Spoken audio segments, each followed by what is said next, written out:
നമസ്കാരം, എല്ലാവർക്കും കുമാർ കണക്റ്റിന്റെ പുതിയൊരു വീഡിയോയിലേക്ക് ഹൃദ്യമായ സ്വാഗതം. 2025 മെയ് 14 അതായത് ഏറ്റവും അടുത്ത് തന്നെ വ്യാഴമാറ്റം സംഭവിക്കാൻ പോവുകയാണ്. ഏകദേശം ഒരു വർഷക്കാലമാണ് വ്യാഴം ഒരു രാശിയിൽ സ്ഥിതി ചെയ്യുന്നത്. ശനി കഴിഞ്ഞാൽ ഏറ്റവും കൂടുതൽ സമയമെടുത്ത് ഒരു രാശി പൂർത്തിയാക്കുന്ന ഗ്രഹം എന്ന നിലയിൽ വ്യാഴത്തിന് തീർച്ചയായും മനുഷ്യരുടെ ജീവിതത്തിൽ വളരെയധികം മാറ്റങ്ങൾ കൊണ്ടുവരാൻ സാധിക്കും. ഇവിടെ ഈ വ്യാഴമാറ്റ ഫലത്താൽ ജീവിതത്തിൽ വെച്ചടി ഉയരങ്ങൾ താണ്ടാൻ പോകുന്ന ഒരു രാശി തന്നെയാണ് ചിങ്ങം രാശി എന്ന് പറയുന്നത്.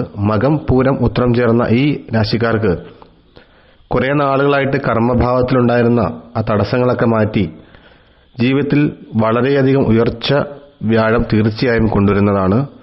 സർവേശ്വരനായ വ്യാഴത്തിൻ്റെ അനുഗ്രഹം ഇവർക്ക് വളരെയധികം ഉണ്ടാവുന്നതാണ്. ഏകദേശം 12 വർഷങ്ങൾക്ക് ശേഷമാണ് വ്യാഴം സർവ അഭിഷ്ടസ്ഥാനമായ 11ാം ഭാവത്തിലേക്ക് പ്രവേശിക്കുന്നത്. ഇതൊരു വലിയ വിജയത്തിൻ്റെ കാലഘട്ടം തന്നെയായിരിക്കും. പ്രത്യേകിച്ച് 10ാം ഭാവത്തിൽ നിന്നുകൊണ്ട് തന്നെ വളരെയധികം കർമ്മമേഖലയിലൊക്കെ ദോഷവും സാമ്പത്തിക പരാജയങ്ങളുമൊക്കെയായിരുന്നു കഴിഞ്ഞ ഒരു വർഷക്കാലം ഇവർക്കുണ്ടായിരുന്നത്. ഈ 11ാം ഭാവത്തിലേക്കുള്ള വ്യാഴത്തിൻ്റെ ആ ഒരു വരവ് വളരെയധികം മാറ്റങ്ങളാണ് ഇവരുടെ ജീവിതത്തിൽ ഉണ്ടാക്കാൻ പോകുന്നത്. നിങ്ങൾക്ക് പണം സമ്പാദിക്കാനുള്ള വഴി വളരെ എളുപ്പമായി തോന്നും. നിങ്ങൾക്ക് ജോലിയിലൊക്കെ ഉയർച്ച ലഭിക്കാനുള്ള സാധ്യതകളൊക്കെ ഉണ്ട്. ശമ്പള വർധനവുണ്ടാവും.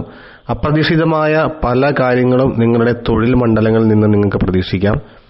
പ്രത്യേകിച്ച് മേലുദ്യോഗസ്ഥരിൽ നിന്നൊക്കെ അനുകൂലമായ നടപടികളൊക്കെ ലഭിക്കുന്ന സമയമാണ്. IT ഫീൽഡിലൊക്കെ വർക്ക് ചെയ്യുന്നവരാണെങ്കിൽ ഒരു ടീം ലീഡൊക്കെ ആയിട്ട് മാറാനുള്ള സാധ്യത കാണുന്നുണ്ട്.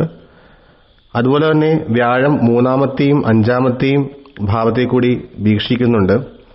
ഇത് വിവാഹം കഴിക്കാത്തവർക്ക് വിവാഹം നടക്കാനുള്ള സാധ്യതയെ സൂചിപ്പിക്കുന്നു. പ്രണയബന്ധങ്ങളിലൊക്കെ തീവ്രത കൂടുന്നതാണ്. കൂടാതെ കുടുംബങ്ങളിൽ നിന്നൊക്കെ മാതാപിതാക്കളിൽ നിന്നൊക്കെ അനുകൂലമായ നടപടികളൊക്കെ നിങ്ങൾക്കുണ്ടാവുന്നതാണ്.